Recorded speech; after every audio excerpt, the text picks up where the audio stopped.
Good evening and thank you for joining us for KREM 2 News 10 at 10, where we give you more news in less time. Let's get started. A Las Vegas attorney filed a federal civil rights lawsuit against a North Idaho sheriff today after being banned from the sheriff's Facebook page. Attorney Stephen Stubbs says the Clearwater County sheriff violated his free speech, and now he hopes a judge will agree. KREM 2's Kyle Simchuk is looking into the lawsuit tonight. Kyle? Well, Stubbs made comments on the sheriff's Facebook page criticizing the investigation into a deputy-involved shooting. Stubbs says those comments were deleted, then he was blocked from the page. Stubbs says the sheriff has no right to pick and choose who gets to weigh in. You may remember attorney Stephen Stubbs from our story last February. He represented the family of Mike Trappett, who was shot and killed by Clearwater County deputies. Prosecutors ultimately determined the shooting was justified. This lawsuit is very important because our government officials should not be allowed to take away people's speech. Today, Stubbs filed a federal civil rights lawsuit against Clearwater County Sheriff Chris Goetz. Stubbs says he posted comments that were critical of Goetz on the sheriff's Facebook page, and he had a right to do so. Stubbs says his comments were deleted, and he was banned from the page. This was an official Sheriff Goetz Facebook page. He was speaking in his official capacity about official police business. When that happens, you don't get to pick and choose who gets to comment. One of his comments pressured the sheriff to release the body cam footage of the shooting. He was told that could not happen until the investigation was over. The investigation's been over for a month, and now they're not responding at all.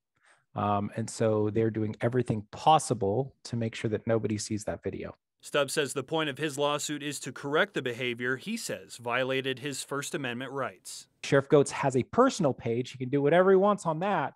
But when it says Sheriff Goetz on it, and he's speaking as the sheriff about official business, that's when he's not allowed to alter or take away from people's speech.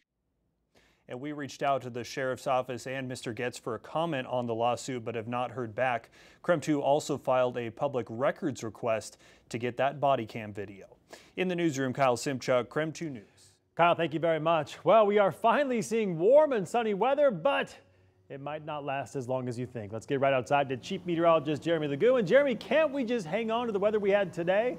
You get one more day. Oh, okay. One more, that's it.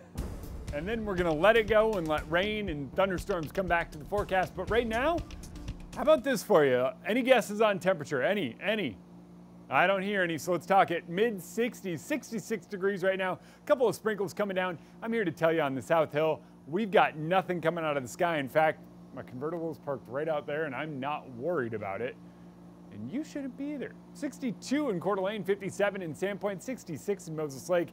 Where that stray shower is moving through, kind of as you make your way up over toward Airway Heights, getting a little bit of this activity to kind of pop up. A lot of that not necessarily reaching the ground. Just south of Interstate 90, we're getting some of that to come down as stray sprinkles. That's it. We clear it out, and tomorrow we wind up much warmer. We're going to watch temps fall to near 50 tonight, and by tomorrow, we're back in the 70s. All right, Jeremy, thank you very much. We'll check back in with you later in the broadcast. Now to our night beat with a quick look at today's top stories. Spokane Transit Authority is offering a major incentive for new and current employees. Right now, new hires can qualify for up to $9,000 in bonuses, and certain STA workers are eligible for up to $6,000 in retention bonuses. And with the current labor shortage, we recognize that STA needed to be doing something different to stand out among employers here in the Spokane region. Giving thousands of dollars to new and current employees is STA's way of supporting service growth and combating a labor shortage. New employees can receive $1,500 once hired. $1,500 more will be available after a 6-month probation period, totaling $3,000 for new hires. Then, STA is offering any employee, including those hired within the next month, up to $6,000 over 3 $2,000 installment periods through the end of 2023. Now, to receive the full amount, you must be an STA employee by July 1st. The Washington State Patrol says more drivers are refusing to pull over for traffic stops. A new report from the Northwest News Network shows the State Patrol has logged more than 900 failure to yield incidents so far this year. Law enforcement offices across the state say the change in behavior comes after lawmakers passed new rules on when police can engage in pursuits. The wife of former NFL player Mark Griffin is seeking damages from him from what court documents call years of ongoing physical abuse. Griffin's wife claimed that her injuries through the years, quote, continuous acts of domestic violence over the course of their 18-year relationship. The lawsuit details multiple incidents in which Griffin allegedly abused his wife, causing her to seek medical treatment and experience ongoing mental health issues.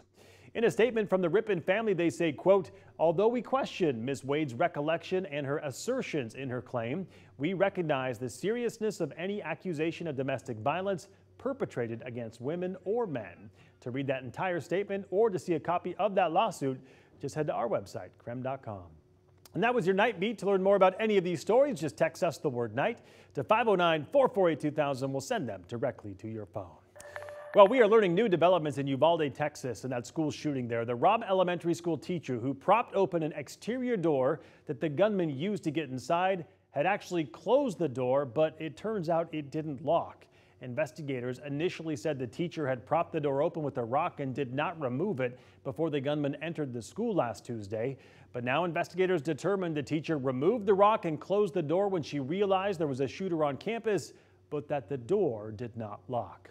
Meanwhile, in Washington, D.C., President Joe Biden is considering executive action to take on gun control as a bipartisan group of lawmakers met virtually in search of common ground on gun control legislation. Unlike previous failed attempts, this time could be different.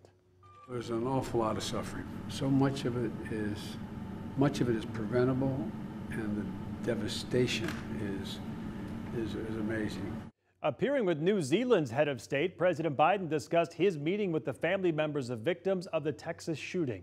New Zealand quickly banned semi-automatic weapons after a 2019 massacre that left 50 people dead, something that's politically impossible to do in the U.S.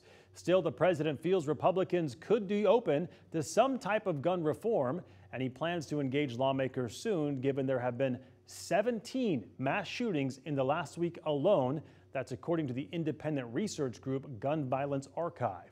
But all 50 Senate Democrats and at least 10 Republicans need to agree if any gun reform is to pass, a high bar given Minority Leader Mitch McConnell believes the problem isn't about guns.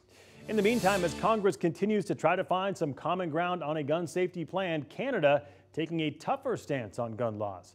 Today, Prime Minister Justin Trudeau introduced legislation that would put a freeze on handgun ownership. It would no longer be possible to buy or sell handguns anywhere in Canada. There was also discussion of revoking gun licenses for anyone involved in domestic violence or criminal harassment and limiting the size of magazines as well. The Canadian government is also planning to buy back banned assault weapons before the end of the year. Turning to your Northwest news now, the state of Washington is working to clear the records of people convicted under the state's old drug possession law. That original drug possession law started back in 1971, but last year the state Supreme Court ruled that law was unconstitutional. The court found the law did not require proof that a person knowingly possessed illegal drugs. Defense attorney Naomi Smith says the law hit certain communities harder than others. With the law overturned, she says, people will be able to get connected to help and services instead of getting jail time. Here in Spokane County, though, the sheriff's office says the laws are too lax now. Undersheriff John Knowles says their deputies have to refer people to treatment twice before they can get arrested. And he says the biggest issue with that is that they don't have enough open rehab spots in our region. Meanwhile, police say smash and grabs on the rise at trailheads all across Washington, but with a twist. Thieves not necessarily looking for valuables left behind in the car. They want your personal information too. A hiker posted a photo of her car after someone broke into it on Facebook. She says nothing was stolen, but she thinks they were likely looking for her car registration, an address, and maybe a garage door opener to break into her home. Word is getting around, and now a lot of hikers are taking precautions.